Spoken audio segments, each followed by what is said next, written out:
নাগরিক ঐক্যের সভাপতি মাহমুদুর রহমান মান্না বলেছেন, বাংলাদেশের হিন্দুদের নিয়ে নরেন্দ্র মোদী বা ভারতের কারো কথা বলার কিছু নেই।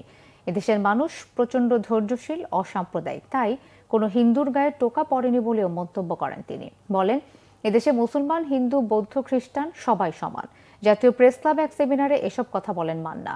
ভারতের বিজেপি নেতারা বাংলাদেশ নিয়ে কি বলল তার উত্তর দেওয়ার দরকার নেই বলেও মনে করেন তিনি। বলেন, জনসভা ডেকে সেখানে আইনজীবী সাইফুলকে হত্যা করা হয়েছে, এটা ছোট ব্যাপার নয়।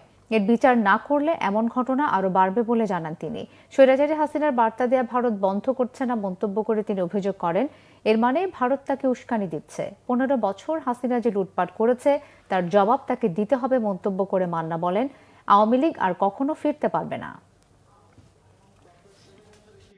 এখন ইস্কন নিয়েও লেগে গেছে সবাই, আর তারপরে আবার বিরাট একটা বিবৃতি বিএনপিও দিয়েছে, কি না ও ব্যান করা যাবে না।